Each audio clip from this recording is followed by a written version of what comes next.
Buenas tardes a todas, buenas tardes a todos. Nos damos la bienvenida desde Homes Igualitaris, a IG Cataluña, en este conversatorio que vamos a realizar con Coral Herrera. Así, para ir ya adelantando y entrando en materia, os voy a presentar a Coral Herrera. Coral Herrera nació en Madrid y es doctora en Humanidades y Comunicación Audiovisual. Es escritora y profesora y ciberactivista feminista. Desde hace 15 años investiga sobre el tema del amor romántico desde los feminismos y las masculinidades y ha publicado 7 libros en España sobre el tema con diferentes editoriales españolas y también ha participado en numerosas publicaciones colectivas. Coral es fundadora del Laboratorio del Amor, una escuela virtual y una red internacional de mujeres de todas las edades que ya lleva 5 años de andadura. Imparte conferencias y talleres en España y en países de Latinoamérica sobre comunicación y educación feminista, amor romántico, feminismos y masculinidades. Tiene un blog en el que publica artículos desde hace 10 años, un canal de podcast y de vídeos en YouTube, y es muy activa en redes sociales y colabora con diferentes medios de comunicación. Dicho esto, buenas tardes, Coral, gracias por aceptar la invitación y bienvenida al espacio. Buenas tardes, Yuki. Muchas gracias a todos los compañeros de AIGE Cataluña y Homes Igualitaris, porque me hace mucha ilusión que me invitéis a esta conversación. Muy bien, perfecto. La ilusión es mutua, ya te lo decimos desde aquí, que nos gustó mucho que aceptaras y hemos encontrado estas fechas prenavideñas para cerrar este año que nos ha zarandeado a todas y a todas tanto. Y bueno, para introducir a todas las personas que nos estén viendo y escuchando por las redes, deciros que esta actividad es una actividad que hacemos virtualmente. Normalmente aquí en Barcelona intentamos hacer los cafés de hombres, ¿no? En las que invitamos a diferentes personas o colectivos que consideramos relevantes para la implicación masculina en la igualdad de género, pero ahora lo tenemos que hacer virtual, ¿vale? En este caso, quisimos hacer un conversatorio por dos motivos, por dos artículos que leímos durante este verano.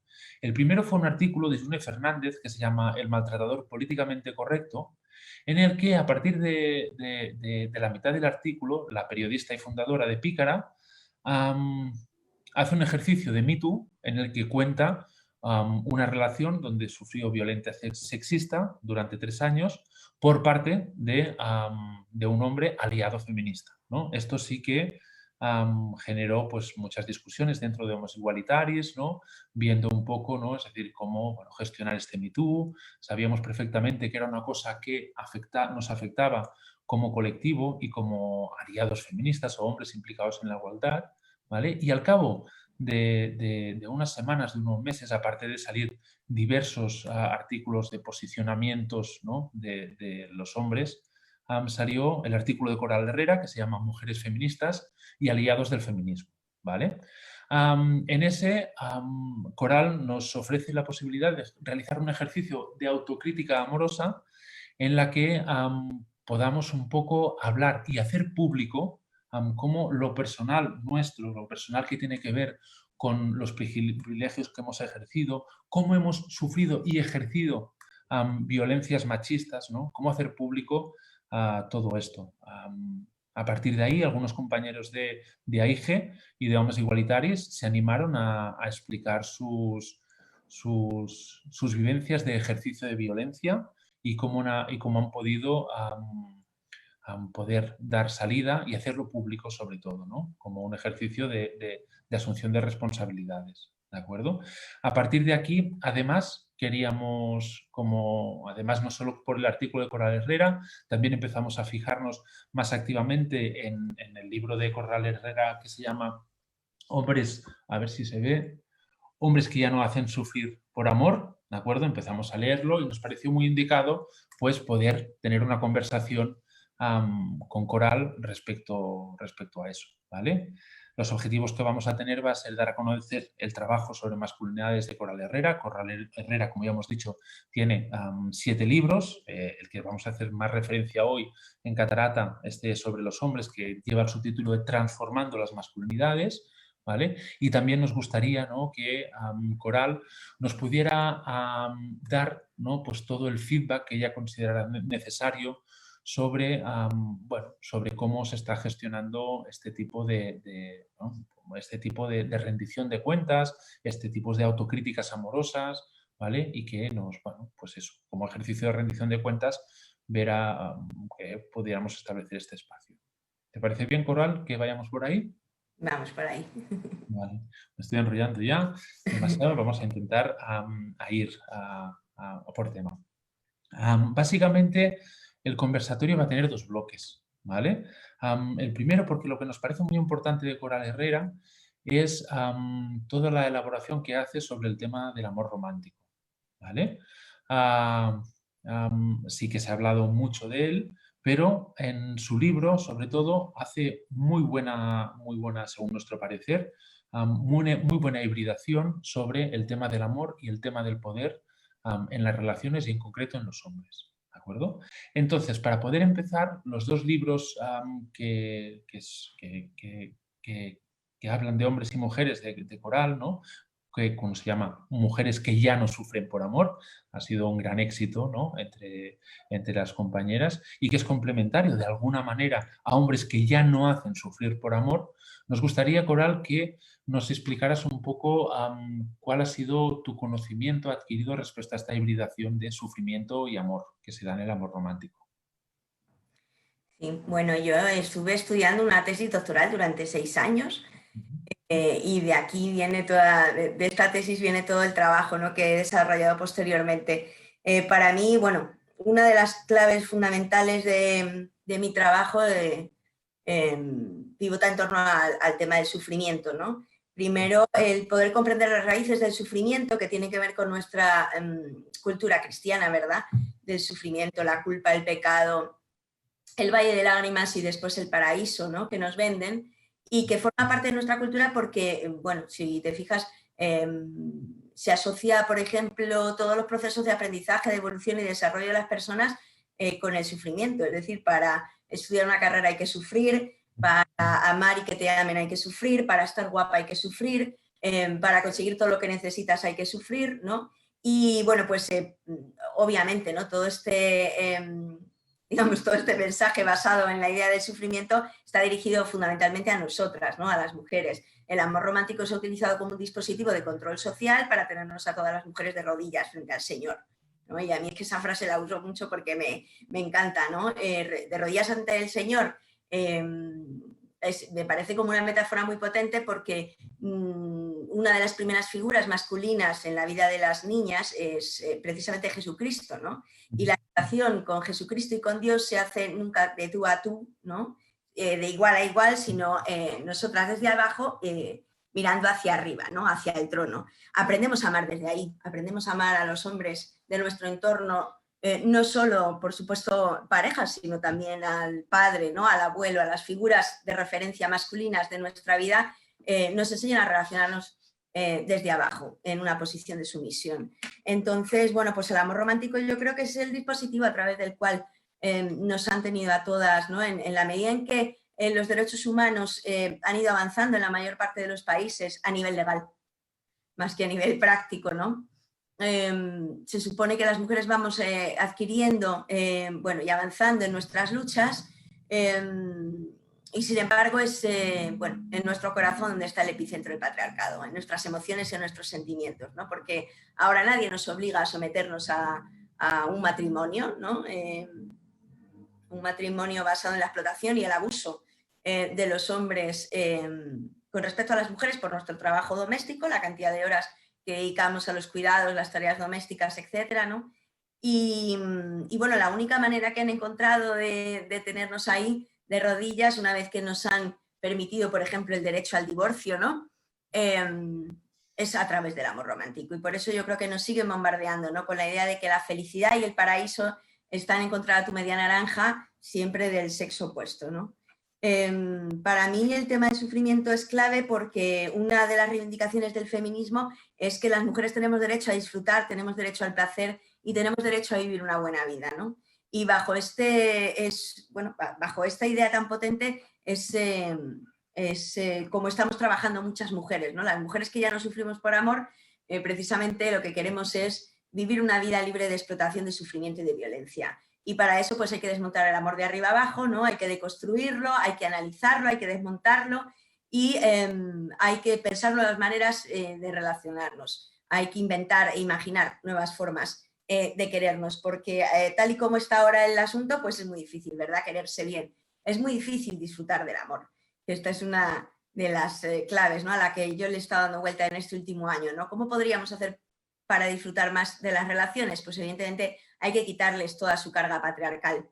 Hay que liberar al amor romántico de todos los mitos, los roles y los estereotipos que asumimos, ¿no? A través de los cuentos de amor es como las mujeres asumimos esa posición sumisa y asumimos todos nuestros roles, ¿no? Por muy empoderadas que estemos. Nosotras, bueno, por ejemplo, yo soy una niña que he sido criada bajo unos principios y valores ecologistas y feministas y libertarios, ¿no?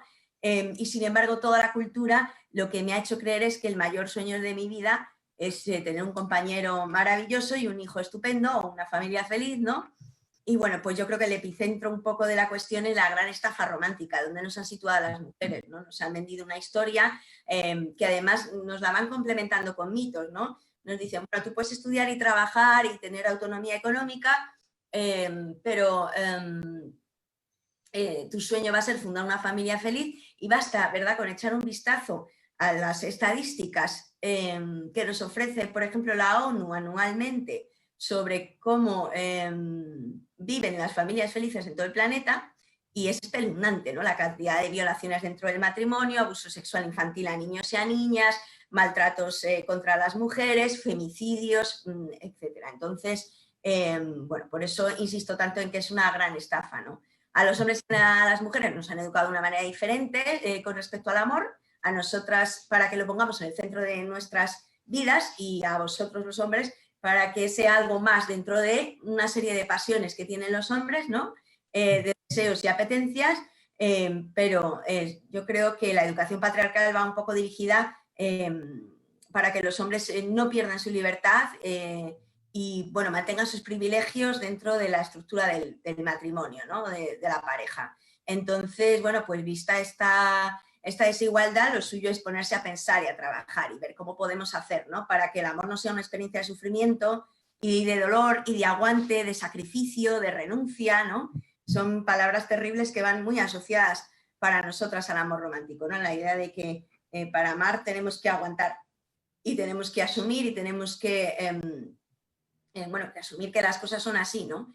Y bueno, pues yo creo que esta es la razón por la cual de alguna manera nos siguen vendiendo estos cuentos y por eso no hay segundas partes en los cuentos de princesas, ¿no? Ahora no sabemos cómo le fue a Cenicienta 2 años o 10 años después de casarse con el príncipe, no sabemos cómo le fue a Blancanieves, ¿no? Ni a ninguna de las heroínas, porque todas las historias acaban en el día de la boda, que es el día más feliz de nuestras vidas, ¿no? Y después no nos quieren contar la realidad porque la realidad es bastante más dura, ¿no? Entonces, bueno, pues ahí es un poco la trama en la que yo estoy trabajando, ¿no? Ver cómo podemos hacer para liberarnos del sufrimiento, pero además planteándonoslo desde esta perspectiva política, ¿no? Porque, bueno, ahora hay muchos libros de autoayuda que nos venden a las mujeres la idea de que podemos llegar a ser felices, ¿no? Pero nos lo venden de una perspectiva totalmente individualista, ¿no? Y nos dicen la felicidad está dentro de ti, tienes que encontrarla tú, ¿no?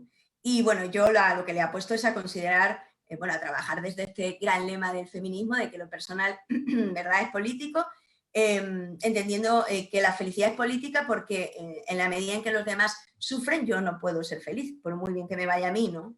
Y que para poder estar todos bien, tener todos una buena vida y poder disfrutar de la vida, hay que construir las condiciones políticas, sociales y económicas, ¿verdad?, que disminuyen el sufrimiento. En ese sentido yo creo, ¿verdad?, que si los partidos políticos fuesen capaces de legislar y de gobernar en torno a esta idea de cómo eliminar el sufrimiento de la sociedad, ¿no? Por ejemplo, un tema muy simple, ¿no? Hoy he leído la noticia de que por fin el gobierno de España va a prohibir los cortes de luz, de agua y los desahucios, ¿no? Esto es una medida fundamental en unos tiempos de pandemia con estos niveles de pobreza, de miseria y de dolor que estamos viviendo, ¿no? Entonces yo creo que desde esta perspectiva y la filosofía de los cuidados es como podríamos transformar nuestras relaciones y también transformar la política, la economía, la sociedad y también la cultura en la que vivimos, ¿no? Y bueno, desde ahí desde ahí es donde estamos trabajando. Sí.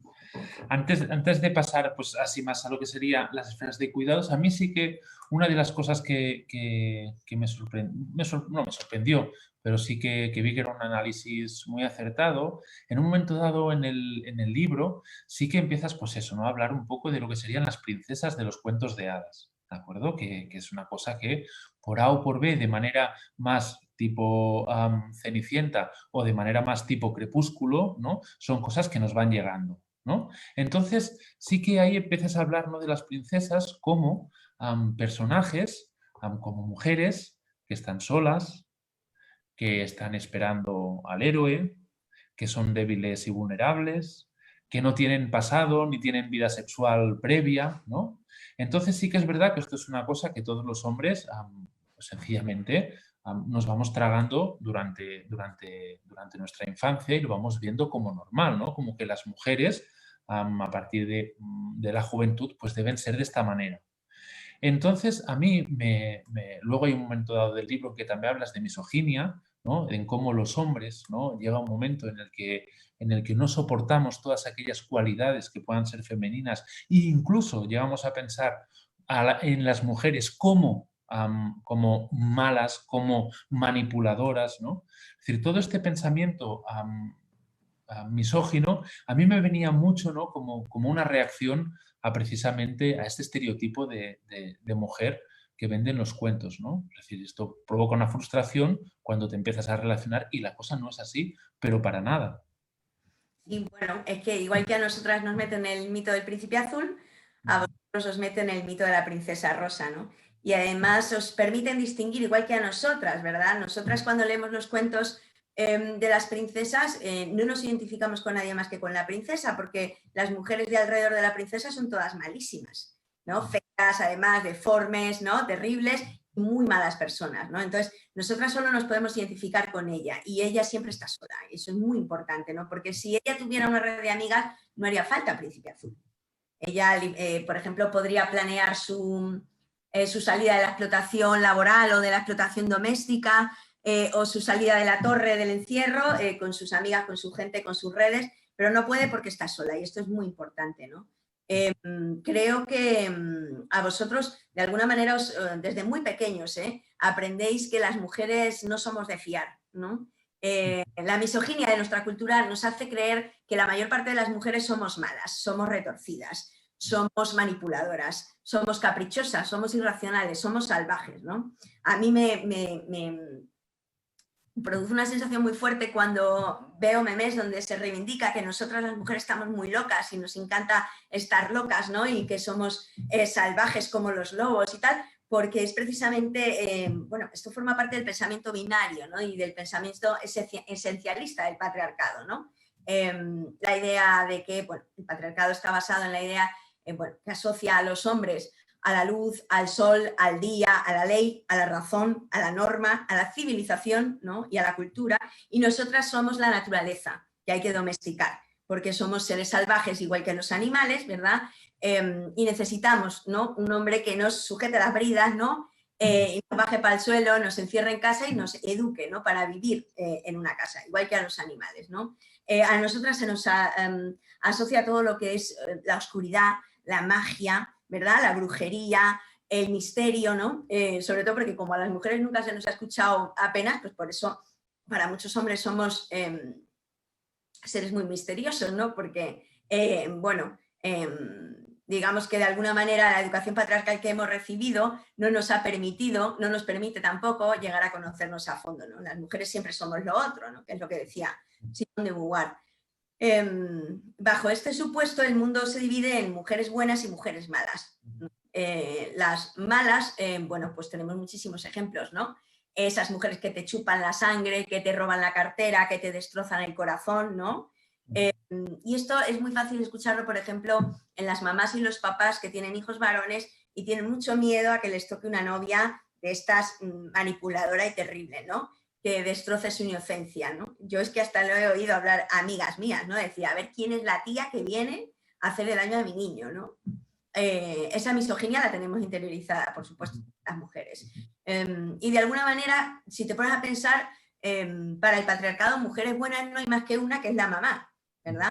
Y todas las demás, mucho cuidado, ¿no? Incluso esto se ve cuando la gente habla y dice, ay, a mí no me gusta trabajar con mujeres porque en las oficinas donde solo hay mujeres, ¿no? Todos son conspiraciones, porque las mujeres son retorcidas, y sobre todo porque somos muy manipuladoras, ¿no? Esta es la idea general que esto. Entonces yo creo que los hombres al amor vais un poco como los caballeros andantes, o sea, armados, ¿no? Y es difícil que os desnudéis para follar y para tener una sesión hermosa de amor, ¿no? Que os desnudéis el alma, quiero decir. Porque de alguna forma los hombres sois educados más para protegeros, sí. Y calculáis, ¿no? De qué tipo de mujer tengo frente a mí, me puedo fiar de ella, puedo darle mi corazón a ella, no me va a destrozar, ¿no? Y para eso requerís un tiempo, ¿no? De conocer a la persona. Las mujeres, en cambio, nos solemos lanzar el amor así, ¡guau! ¿No? En plan, a lo loco, nos desnudamos por completo, lo dejamos todo, nos tiramos, ¿no? Y yo siempre insisto, ¿no? Nosotras también tendríamos que, en fin, si te tiras, por ejemplo, de un avión a 4.000 metros, te tienes que poner el paracaídas, ¿no? Si te tiras desde una piscina, pues mira a ver que no te rompas la cabeza, ¿no? Entonces, bueno, pues pienso que por eso es tan complicado, yo creo, incluso llegar a formar pareja, ¿no? Y llegar a querernos bien, ¿no? Porque esta misoginia que tenemos tan interiorizada, pues yo creo que nos hace creer, ¿verdad? Que las mujeres somos buenas y malas, ¿verdad? Y que hay que tener mucho cuidado con las malas. Las malas pueden estar bien para tener relaciones sexuales o para tener romances, ¿no? Son siempre, cumplen el papel de las amantes, ¿sí? Y las esposas son las buenas mujeres, pues eso, calladitas, discretas, amorosas, entregadas, abnegadas, cuidadoras. Y en este sentido supongo que para los hombres debe ser muy frustrante, ¿verdad? No encontrar ese tipo de mujer porque no existe, claro, porque todas las mujeres, ¿verdad? Tenemos nuestros deseos y tenemos nuestras, bueno, pues somos seres complejos, ¿verdad? Igual que los hombres, y tenemos nuestras partes buenas y malas. Yo creo que estas frustraciones, de alguna manera, es lo que más nos impide, bueno, construir relaciones sanas, igualitarias y bonitas, ¿no? Porque, bueno, también es que el amor requiere de un grado de idealización inmenso, entonces nos cuesta mucho querernos tal y como somos, con nuestros defectos y nuestras virtudes, ¿no? Pero bueno, yo creo que por eso es tan importante romper con los mitos y desmontarlos, ¿no? Y ver qué tipo de mujeres buscan los hombres y qué tipo de hombres buscamos las mujeres. En el caso, ¿verdad?, de las personas que somos heterosexuales, porque yo creo que de alguna manera, ¿no? Los hombres siguen buscando o a la princesita Disney o a la actriz porno, ¿no? Y nosotras seguimos buscando al príncipe azul. Entonces es muy complicado, ¿verdad?, llegar a quererse desde ahí, con tanto mito encima. Y si nos pudieras hacer un poco de espejo, ¿no? Para poder empezarnos a ver, ¿no? También nosotros mismos en nuestro autoengaño romántico, ¿no? ¿Cómo es un hombre romántico? ¿Cómo es un hombre romántico? Bueno, a ver, en el 19 el sujeto y el protagonista del romanticismo eran los hombres, las mujeres éramos el objeto, las mujeres éramos las musas, ¿no? O éramos el objeto por el cual los hombres lloraban, ¿no? El romanticismo es una cosa increíble, porque si te pones a analizarlo así de una manera rápida, al final fue un movimiento de hombres muy frustrados, ¿verdad? Que iban, bueno, soñando con la perfección, soñando con la belleza, ¿verdad? Soñando con lo absoluto, soñando con esos conceptos tan abstractos, ¿no? Soñando con la eternidad incluso también, ¿sí? Y lo romántico lo que pasa es que en vez de decir, bueno, pues vamos a juntarnos a ver cómo construimos un mundo mejor, si este no nos gusta, vamos a ver cómo lo hacemos, ¿no? Lo que hicieron los románticos fue dirigir esas frustraciones y esas ansias de belleza y perfección hacia el amor romántico. Entonces, por eso yo creo que el romanticismo es un movimiento tan basado en el individualismo burgués y en el capitalismo, ¿no? Que empezaba ahí a florecer en el siglo XIX, porque ellos creen que la eternidad y la felicidad están en ser amados por su pareja, ¿no? O por la persona a la que aman, ¿no? Una, yo creo, de las claves del romanticismo es precisamente el sufrimiento. Es decir, si un poeta o un pintor o un novelo o un escritor, un romántico era correspondido, pues ya no podían, ¿no?, hacer el arte tan maravilloso y tan trágico que hacían. Es decir, una de las bases del romanticismo es que la chica no te quiera para poder ponerla pues a caer de un burro, es decir, una ingrata, una mujer cruel, ¿no? Una mujer que no se fija en mí, ¿no? Todos los poemas, muchos de los poemas de los románticos y de las quejas de los románticos están basadas en el lloriqueo constante, ¿no? Porque esta chica no me hace caso y no me quiere, ¿no? Y no, claro, ahora con las gafas violetas cuando lo ves dices, wow, qué terrible, qué violencia, ¿no? Esos suicidas, ¿verdad? Que se quitaban la vida para culpar a una mujer y decirle, me quito la vida porque no me amas, ¿no? Un acto de violencia tremendo, ¿no? Que está un poco dirigido a hacer sentir a la mujer la persona más mala y más víbora del mundo, ¿no? Entonces, para mí, el sujeto romántico es un sujeto profundamente egocéntrico, profundamente egoísta, individualista, ¿no? Que de alguna manera, pues, bueno, quiere trascender este mundo y sobre todo lo que quiere es ser famoso y alcanzar la eternidad, ¿no? Y bueno, pues en ese amor romántico yo veo más dominación y violencia, ¿verdad? Bueno, veo más dominación y violencia que amor. Y bueno, por eso estamos ahí desmontando esa idea del genio romántico, ¿no? Que crea a partir del sufrimiento, del dolor y de la frustración. Pienso que ahora estamos transformando este trabajo, o sea, este tema para ver cómo podemos hacer para que disfrutemos todos del amor y que no sea una fuente de tanto dolor, ¿verdad? Sí, sí, bueno, hay cosas ahí que has dicho que también, ¿no? Es decir, que poder aceptar, ¿no? Que normalmente los hombres no aceptamos ningún tipo de emoción, ¿no? Pero a lo mejor por lo que Y vienes... tampoco de rechazo, fíjate, porque es el rechazo lo que les lleva a los románticos, ¿verdad? Bueno, pues a construir todo su arte, ¿no? La no aceptación del rechazo, que también me parece un tema muy importante. Vale, vale. Y a ver, pues eso sí, como indicador, ¿no? Podríamos, que los hombres somos muy negacionistas, ¿no? De las emociones que nos transitan cuando estamos en una relación, ¿no? Intentamos pues ponernos, ¿no? En ese lugar pues más racional, más calmado, más calculador, más de yo controlo, ¿no? En cambio, pues a lo mejor no vemos, ¿no? Esos procesos de objetivación de la otra persona, ¿no? Es decir, que aquí el que realmente siente o le pasa algo soy yo, que soy el sujeto, y la otra persona pues es pues, lo que quiero conquistar o la que me tiene que seguir, etcétera, etcétera. Y también, ¿no? Pues el tema del sufrimiento, que a lo mejor sí que cuando los hombres en relación empezamos a sentir, ¿no? Pues una emoción que podría estar relacionada, ¿no? Con la ansiedad, con el sufrimiento, con el desasosiego, con la incertidumbre, a lo mejor aquí es donde deberíamos pararnos, ¿no? Y empezar a lo que tú denominas, ¿no? Hacer autocrítica amorosa, ¿no? Mira, en este punto me doy cuenta que se me olvida hablar precisamente de una de las claves de nuestra cultura amorosa, que es el victimismo romántico, ¿no? Porque hay hombres que eligen, bueno, sobre todo los hombres que sufren mutilación emocional, ¿no? Yo creo que sí que adoptan posiciones más duras, ¿no? Pero también hay otros hombres, ¿verdad?, que se dejan llevar por el victimismo romántico, ¿no? Y por la tragedia y el hacer sentir culpable y responsable a la mujer a la que aman, ¿no? Es un mecanismo que también las mujeres utilizamos porque hemos sido educadas para el victimismo. Y bueno, pues yo creo que la cuestión sería un poco trabajarnos las maneras en las que los hombres y las mujeres conseguimos lo que queremos, ¿no? Yo trabajo desde hace muchos años con el método de la autocrítica amorosa, que está un poco basado en la idea de poder tener en cuenta qué impacto tienen en los demás mis emociones, mis sentimientos, mis palabras, ¿verdad? Mi comportamiento, las decisiones que tomo y la forma en cómo trato y cómo me relaciono con los demás.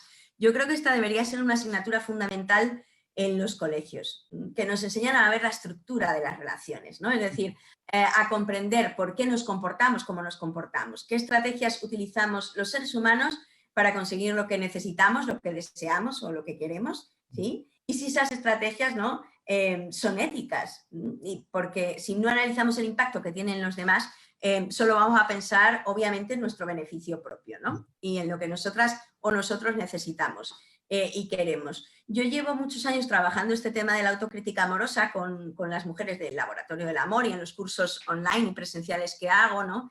Y veo que somos una gran mayoría, ¿verdad? Las mujeres que estamos trabajando estas cuestiones, porque bueno, hombres que estén trabajando desde la autocrítica amorosa hay poquísimos, ¿no?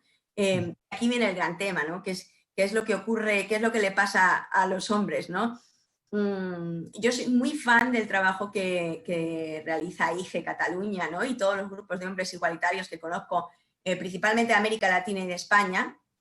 Pero bueno, una de las características más importantes es que sois una gran minoría, ¿no?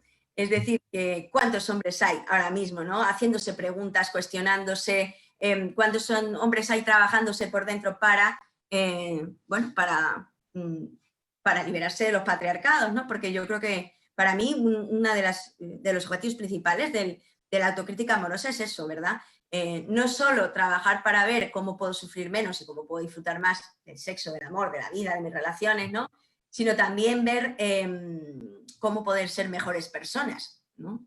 Para mí la autocrítica amorosa sirve para vivir una vida mejor, más fácil y más bonita y para ponérselo mejor a los demás, ¿no? Pero también tiene unas implicaciones políticas, que es cómo mi transformación individual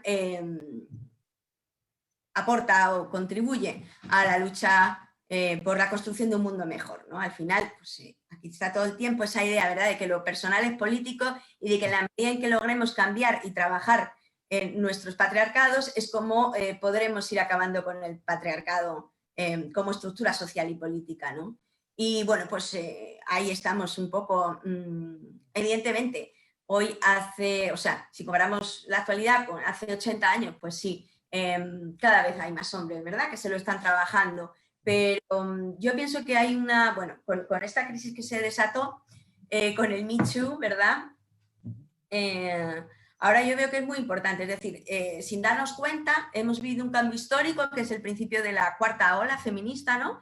Que sería esa exposición pública de las personas, de mujeres con nombres y apellidos, que han hablado y estamos hablando de los abusos sexuales que hemos sufrido, ¿verdad? El acoso sexual callejero en el trabajo, en la calle, en el transporte público, en los centros de estudio, en nuestros hogares, ¿no? De todas las violencias que hemos estado sufriendo y hemos puesto la cara, ¿no?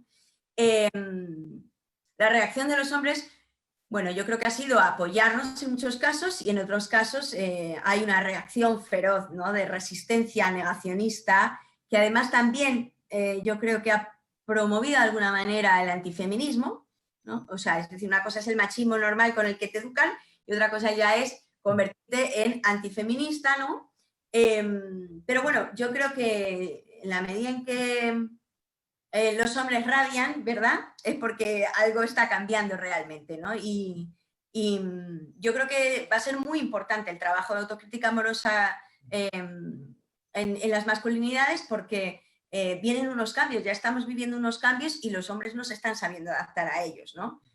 Porque muchos de vosotros, por ejemplo, habéis recibido una educación muy parecida a la que recibieron vuestros abuelos y vuestros papás y ya son modelos que no nos sirven, porque esto va avanzando vertiginosamente, ¿no? Y las mujeres ya, yo pienso que estamos llegando a un punto en el que ya hablamos incluso en otro idioma, ¿no? Cuando hablamos de nuestros sentimientos, cuando hablamos de los cuidados, cuando hablamos de nuestras relaciones, ¿no?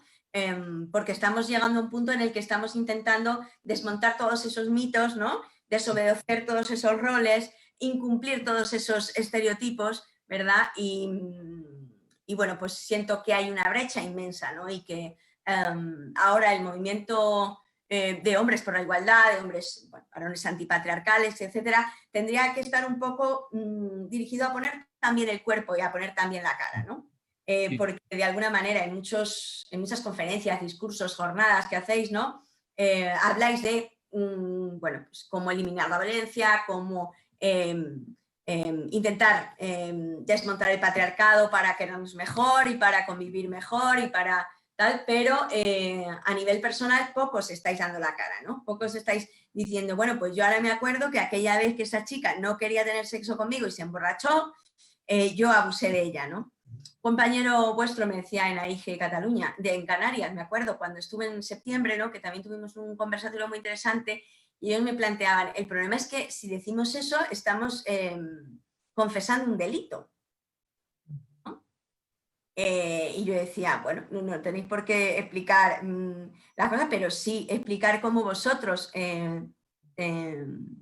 habéis de alguna manera evolucionado para llegar a entender esas violencias que ejercisteis en el pasado, ¿sí? Yo, por ejemplo, mira, un ejemplo muy, muy gráfico, ¿no? A mí, cuando me dice el Facebook, hace 12 años dijiste en el Facebook no sé qué, yo lo leo y digo, muchas veces cojo y lo borro, porque digo, pero ¿cómo podía yo decir esto? ¿Vale? Yo me he ido poniendo unas gafas, ¿no? Primero pues las gafas del feminismo con las que me educaron, después las gafas del amor romántico cuando me puse a estudiar el tema del amor romántico desde una perspectiva feminista, después las gafas bueno, como estuve cuidando a mis abuelos hasta la muerte, ¿sí? Empecé a adquirir una enorme sensibilidad con respecto a las personas mayores. Cuando he sido mamá me he dado cuenta del mundo terrible y cruel, ¿verdad? Y violento en el que estamos criando a nuestros niños y niñas, ¿no? En la medida en que voy aumentando mi nivel de sensibilidad y de conciencia, ¿no? De toma de conciencia, me voy dando cuenta de muchísimas cosas, ¿verdad? Que antes no veía, que antes no entendía, ¿no?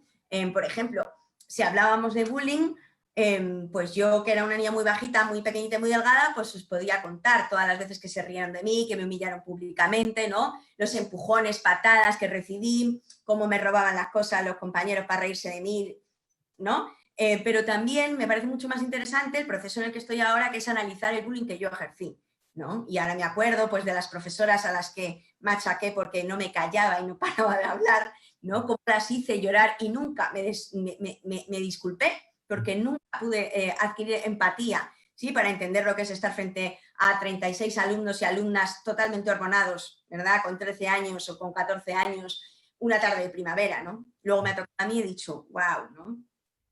Es solo, ¿verdad? Cuando te pones en el lugar de la gente, cuando de repente desarrollas mucha más capacidad de empatía, ¿no? Entonces yo creo que en este proceso de autocrítica amorosa que tenemos que hacer obligatoriamente, ¿no? Para evolucionar, para desarrollarnos como personas y para transformar este mundo en el que vivimos, pues sí que es hora, ¿no? De que los hombres deis un poco la cara y expliquéis, ¿no? Cómo era yo antes, cómo me di cuenta, cómo tomé conciencia, cómo me lo estoy trabajando, porque evidentemente ninguna de nosotras y de nosotros va a llegar a un punto ideal. Yo por lo menos no me veo nunca diciendo, hey, que ya me he despatriarcalizado, ya estoy libre del patriarcado, ya soy una persona impresionante y maravillosa.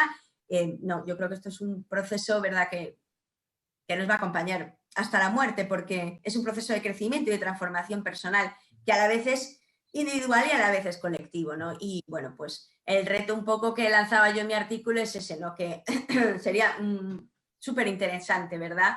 Que los hombres, por ejemplo, tuvieran referentes de hombres que han ejercido la violencia y están saliendo de ellas, ¿no? Porque ahora mismo, ¿dónde van? ¿Verdad? O sea, no tienen ninguna... Ahora mismo la figura, por ejemplo, del hombre violento es una figura monstruosa, ¿no? Por eso no la reconocemos en nuestros hermanos, en nuestros padres, en nuestros novios, en nuestros, ¿verdad? Ni en nosotros mismos, ni en nosotras mismas, porque pensamos eso, que el maltrato lo ejerce gente realmente vil y realmente, ¿no? O que está loca. A mí me siguen diciendo mucho, ¿no? ¿Cómo es que están tan locos los hombres españoles?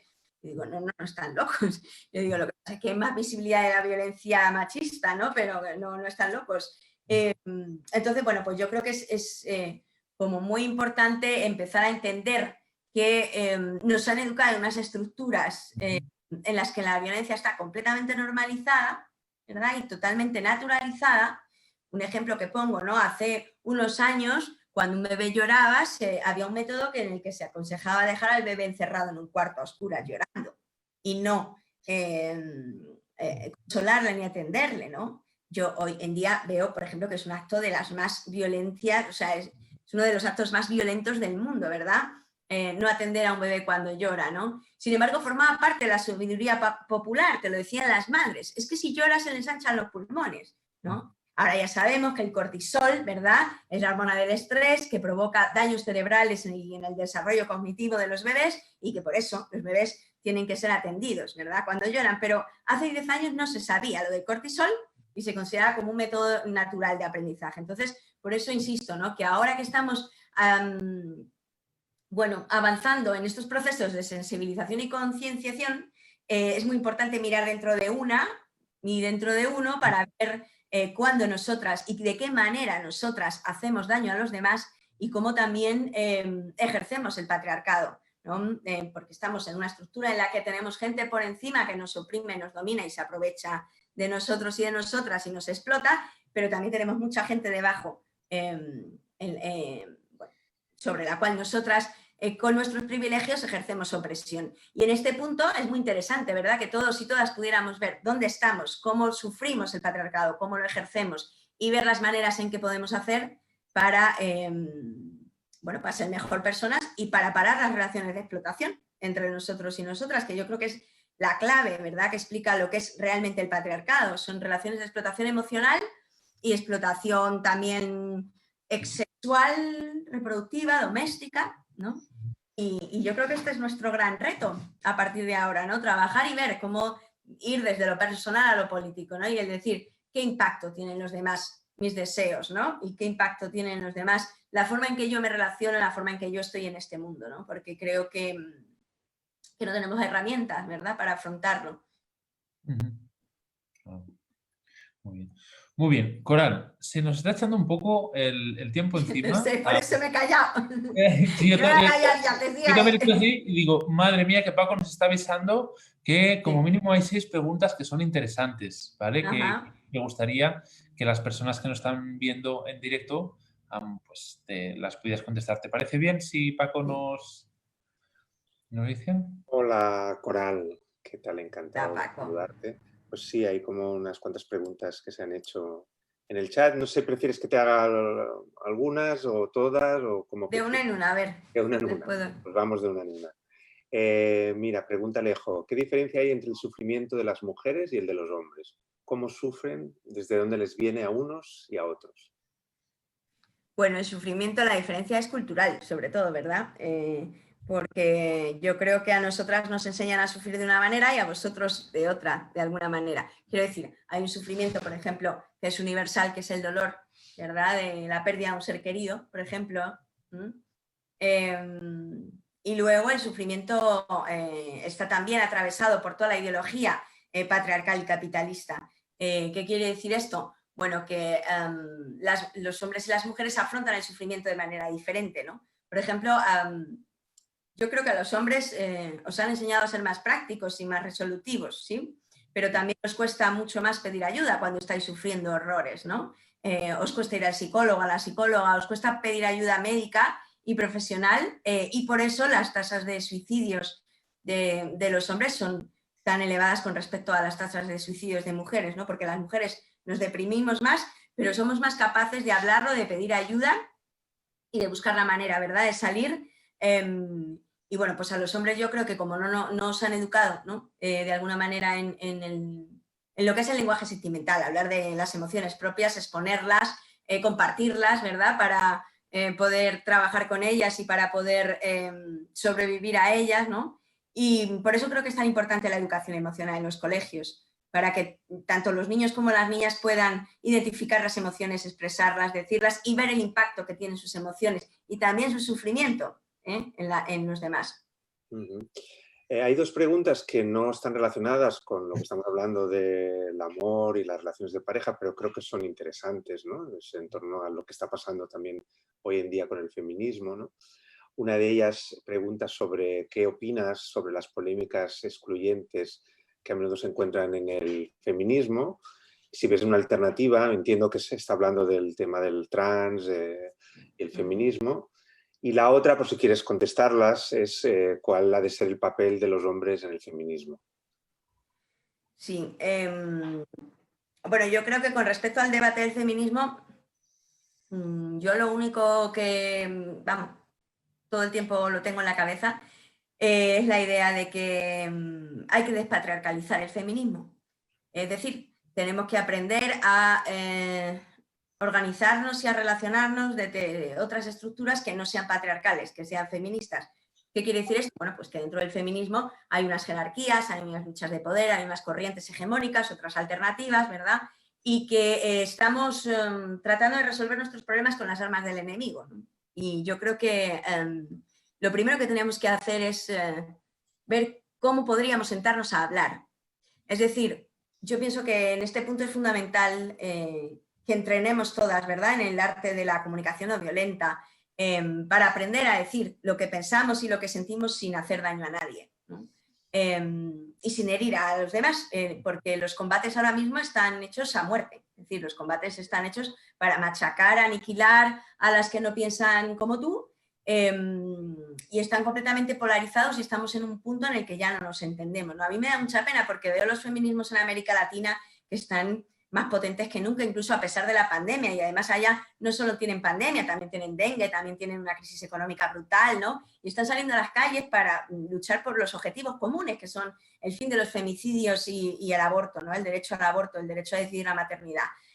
Acá en España, bueno, pues yo creo que está cayendo una gordísima, ¿no? Y que es muy urgente empezar a cuestionarnos a nivel práctico, ¿no? Yo creo que el nivel teórico está muy bien, pero es sobre todo para la gente que tiene tiempo para pensar, tiempo para leer, tiempo para seguir los hilos. Yo no tengo tiempo para seguir los hilos, ¿no? Ayer me preguntaban, ¿qué te parece la ley trans? No me ha dado tiempo a leerme la ley trans, a estudiarla, a debatirla con más mujeres, ¿verdad? A escuchar las opiniones de las demás para poder tal, ¿no? Yo creo que el nivel teórico requiere de mucho tiempo para poder estar en esa batalla y también pienso que a nivel práctico tenemos que resolver, ¿no?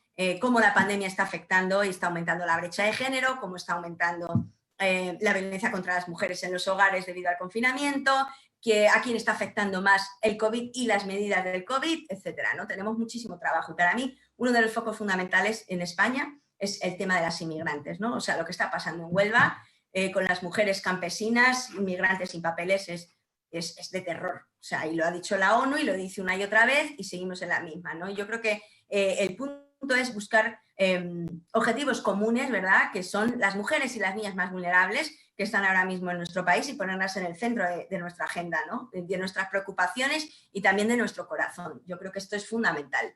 El tema de los cuidados. El tema de los cuidados para ver cómo nos entendemos, para ver cómo trabajamos juntas, para ver cómo protegemos y ayudamos a las mujeres que están más vulnerables ahora, ¿no? Y que peor lo están pasando. Y luego, con respecto a cuál es el papel de los hombres en el feminismo, pues yo creo que, bueno, no sé, yo lo que pienso, vamos a ver, ¿cómo lo digo? A ver, es que esto no es una idea mía. ¿Quién lo dijo? La idea de que los hombres no deben de ocupar un papel principal en el feminismo, sino feminizar, ¿no? Llevar el feminismo a sus espacios, ¿no? Yo creo que este es el punto fundamental. Es decir, el feminismo en los grupos de WhatsApp, ¿no? Donde mandan packs de nudes y de desnudos y de mujeres, ¿no? De chistes denigrantes, etcétera, ¿no? Empezando por ahí, siguiendo por las conversaciones en el bar, ¿no? En las fiestas, siguiendo por las relaciones en el trabajo. Yo creo que el feminismo se hace en el día a día. Las mujeres estamos, por ejemplo, o sea, las mujeres por un lado salimos a la calle, inundamos las ciudades con miles y con millones de personas, ¿sí? Pero luego hay una trinchera en la que estamos todos los días de nuestra vida, desde que nos levantamos hasta que nos acostamos, de alguna manera estamos haciendo frente al patriarcado, ¿no? En nuestra cama, en nuestra casa, en el centro de trabajo, en el centro de estudios, en la calle, en la reunión de vecinos, ¿verdad? Con los padres y madres del colegio, ¿no? Es una lucha y un trabajo diario para concienciar y sensibilizar a los demás, para defender nuestros espacios y nuestros derechos, ¿no? Y para transformar la forma en que nos estamos relacionando, ¿no? Ahora mismo muchísimas mujeres que no son feministas están en casa viendo a ver cómo se liberan de su doble y triple jornada laboral, viendo a ver cómo hacen para que los hijos, las hijas y el marido asuman las tareas que les tocan, ¿no? Y ese es el punto. Yo creo que el principio del tema está en la casa, en el hogar y en la intimidad, ¿no? En las relaciones personales, que es donde más explotamos a las mujeres y donde más nos hacemos sufrir unos a otros, ¿no? Y en este sentido yo creo que también es súper importante, ¿no? Es decir, bueno, ¿dónde encuentro otros hombres con los que trabajar esto? Pues si no hay en tu ciudad, en tu pueblo, móntalo, ¿no? Quiero decir, disidentes del género, hombres con conciencia y con sensibilidad hay en todos los sitios, ¿no? En todos los pueblos, incluso en los más pequeños, en las ciudades, bueno, incluso yo qué sé, en todos los espacios del deporte y de las pasiones masculinas, yo creo que se puede trabajar desde ahí súper bien el tema del feminismo, ¿no? Haciendo que los demás tomen conciencia, ¿verdad? Y también posicionándote, porque yo me he dado cuenta ahora con la crianza que vamos a ver, que los niños no aprenden más que con ejemplos, ¿sí? No aprenden más que con ejemplos, ¿no? Y cuando yo veo el mundo a través de los ojos de mi hijo, me doy cuenta de las enormes coherencias, ¿verdad?, en las que caemos los adultos y las adultas. Por ejemplo, ¿no? Yo con mi pareja nos planteamos mucho la manera en cómo le estamos educando y cómo él nos ve, ¿no? Y hace, por ejemplo, 2 años, la que limpiaba el váter en casa era yo, ¿sí? Y un día le dije a mi compañero, mi hijo se va a creer que hacer trabajo doméstico para los hombres es hacer pizzas muy ricas, que se te dan súper bien, pero si él te viera limpiando la mierda, ¿no? Porque precisamente este es uno de los temas, ¿no? De las tareas domésticas, ¿no? Que las mujeres siempre estamos más en contacto con la caca, el pis, la sangre, el vómito, los mocos, ¿no? Los fluidos corporales y lo que es la suciedad, ¿no? Entonces yo le decía, yo recojo las cacas de las perras cuando sacamos a pasearlas, yo hago el baño, ¿no? Pues a ver cómo hacemos para que el niño te empiece a ver a ti haciendo cosas que no son a lo mejor tan agradables como hacer una pizza, ¿verdad? Pero que nos vea en casa, ¿no? Y el tema es el ejemplo. Entonces, desde ahí yo me siento muy feliz pensando que, aunque por ejemplo en la televisión y en los medios no haya referentes de otras masculinidades y no haya referentes de otras formas de ser mujer y no haya referentes de otras formas de quererse entre parejas, nosotras y nosotros somos los referentes de las nuevas generaciones y también de la gente a nuestro alrededor. Porque, por ejemplo, no sé, en el laboratorio del amor, ¿no? Cuando una mujer viene y nos dice, oye, deja esta relación horrible que lo estaba pasando tan mal, por fin, ¿no? He reunido el valor y lo he conseguido, pues la fiesta es colectiva. No solo nos alegramos por ella, nos alegramos por todas nosotras, ¿no? Yo digo, cada vez que una de nosotras deja una relación donde está sufriendo violencia o donde no se siente cuidada y querida, eso es una verdadera revolución porque las demás nos contagiamos y vemos que sí se puede, ¿no? Y por eso yo pienso que como no hay muchos referentes del mundo que queremos construir, lo que tenemos que hacer es responsabilizarnos de cómo nosotras y nosotros somos esos referentes, ¿no? Para los niños y las niñas y para la gente a nuestro alrededor. Entonces, simplemente yo creo que desde el trabajo que uno hace y la manera en que uno se relaciona, ya estás haciendo política, ¿sí? Ya estás haciendo política activa, es decir, que no hace falta coger la pancarta al 8M e ir el primero de la fila, sino que te puedes quedar en casa haciendo los armarios, por ejemplo, y eso yo creo que es un poco lo que cuesta, ¿verdad? En las masculinidades, ¿no? El que yo soy feminista, pero no puedo, digamos, tener un rol protagonista, pues no pasa nada, ¿no? Yo creo que también es muy interesante ese proceso de estar en un segundo plano, ¿verdad? Desde la retaguardia. Hay una pregunta muy interesante y yo creo que muy actual, que está en torno a la idea de la anarquía relacional, ¿no? O sea, el poliamor, ¿no? El poliamor, las parejas abiertas, ¿no? Preguntan si eso es una alternativa a la pareja que puede llegar a ser como una cárcel, tal como la concebimos desde esa estructura patriarcal, ¿no? ¿Qué piensas sobre eso? Bueno, yo lo que pienso es que se vive mejor sin religiones del amor y sin dogmas y sin modelos a seguir, ¿no? Pienso que además cualquier modelo de relación que elijamos, sea monógamo o no, sea abierto o cerrado, tiene que estar atravesado por todo ese trabajo de autocrítica amorosa que permita despatriarcalizar nuestras emociones, nuestros sentimientos y nuestra forma de relacionarnos. Entonces yo pienso que la asociación que hace mucha gente de la monogamia es patriarcado y la poliamoría o el anarquismo relacional es feminista, ¿no? Yo creo que es errónea y que forma parte de ese pensamiento binario en el que estamos, ¿verdad?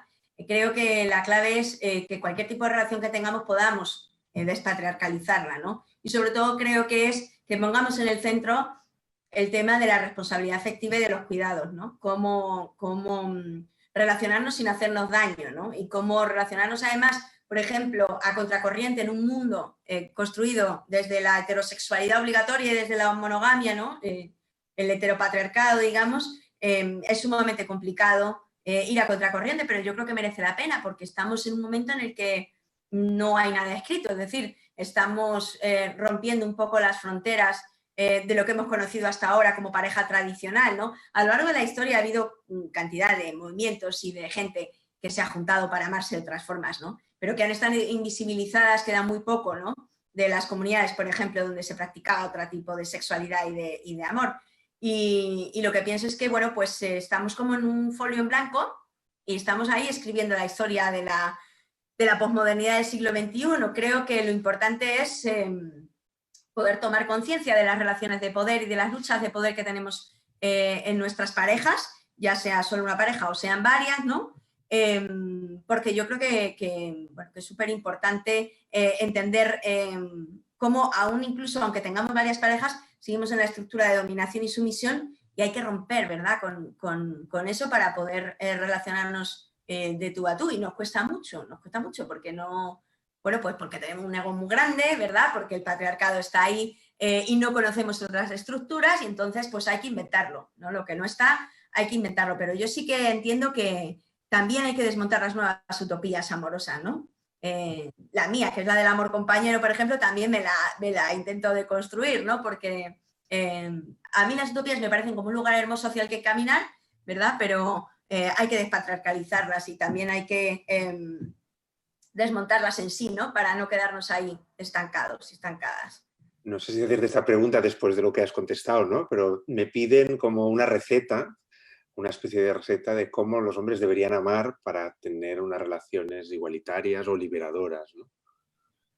No sé si hay una receta. Mira, receta no hay, vamos, receta no hay, pero sí que es verdad que para mí lo importante es hacer un trabajo muy profundo de autocrítica amorosa a nivel personal y también a nivel colectivo, ¿no? En la medida en que los hombres se vayan juntando para hablar de esto, ¿no? Para ponerlo ahí o sea, para sacarlo a la luz, digamos, ¿no?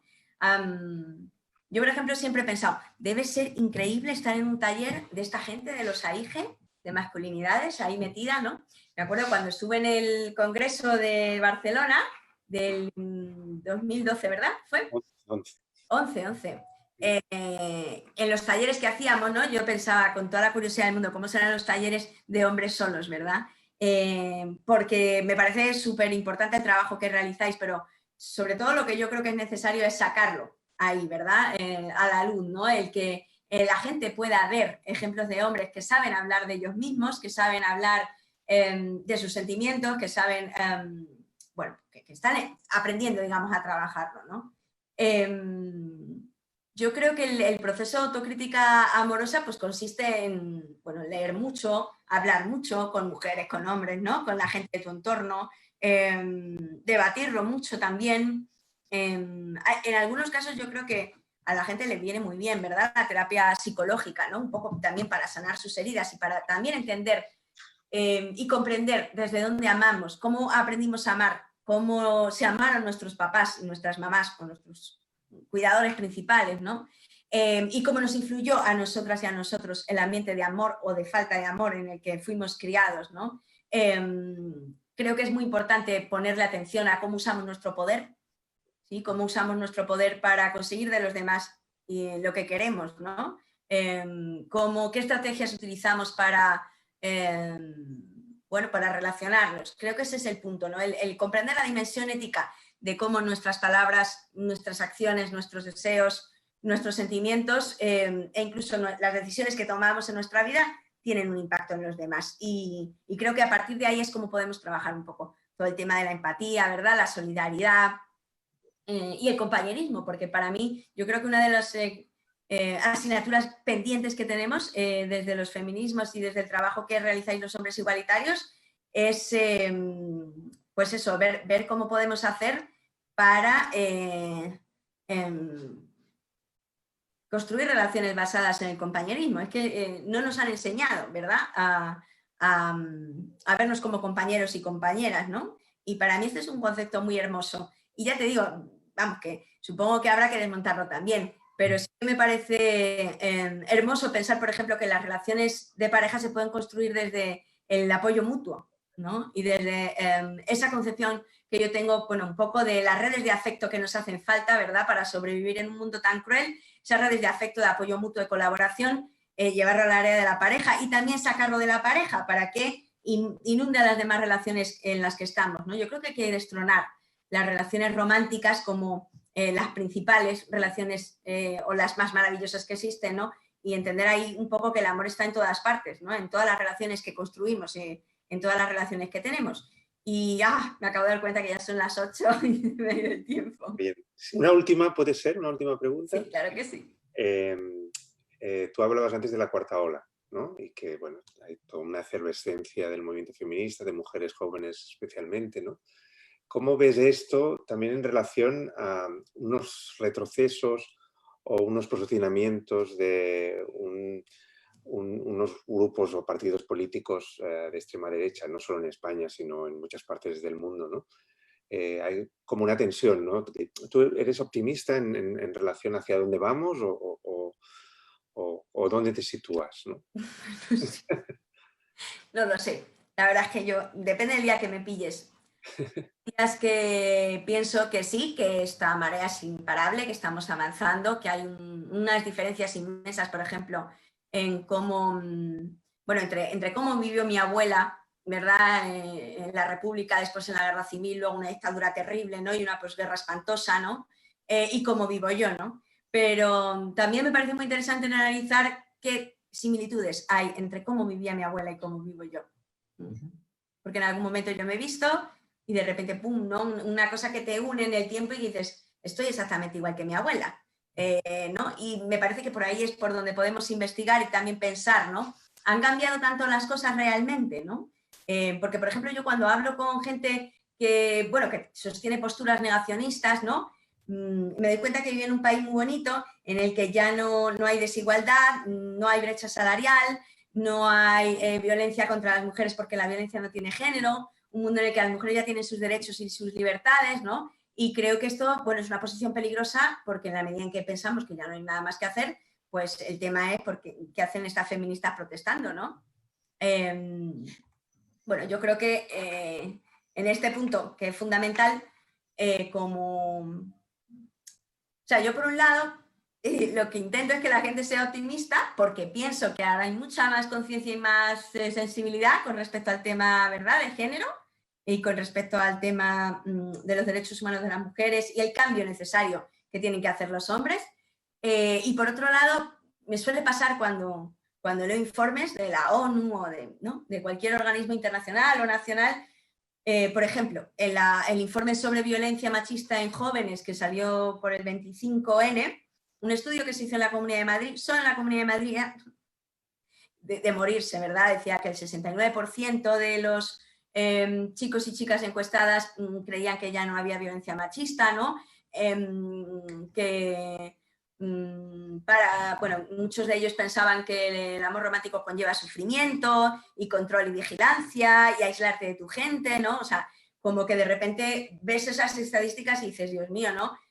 Ahí afuera, en el mundo real, bueno, pues de alguna manera la gente sigue aferrada ahí a sus principios, ¿no? Y evidentemente el ascenso del fascismo en toda Europa y de la extrema derecha y el fascismo en España está teniendo unas consecuencias tremendas, ¿no? Porque están absolutamente obsesionados con el feminismo, con los avances y los derechos de las mujeres porque creen que atacan directamente a los suyos. Entonces, ahora por eso digo que es el momento de unirnos más, ¿no? Y de trabajar por los objetivos comunes que tenemos, de apoyarnos y de establecer alianzas, ¿no? Yo creo que las alianzas entre las mujeres feministas y los hombres que trabajáis, ¿verdad?, todos los patriarcados y a nivel individual y colectivo es fundamental, ¿no? Yo creo que el trabajo con masculinidades hoy más que nunca es necesario, sobre todo en las aulas, ¿no? Pero también, ¿por qué no? O sea, hay que formar a periodistas, hay que formar a la gente que trabaja en el mundo del espectáculo,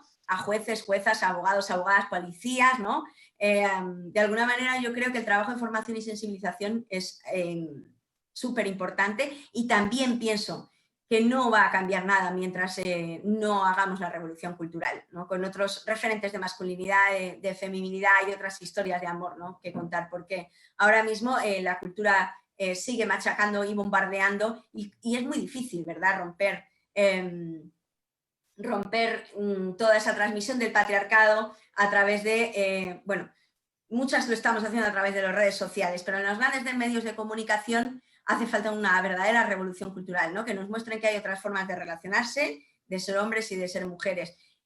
Y bueno, pues a veces soy, pues eso, optimista porque pienso que cada vez somos más, ¿no? Cada vez somos más las mujeres que ya no queremos sufrir por amor, cada vez sois más los hombres que os lo trabajáis y otros días pues estoy, bueno, absolutamente desolada pensando en que la cosa sigue.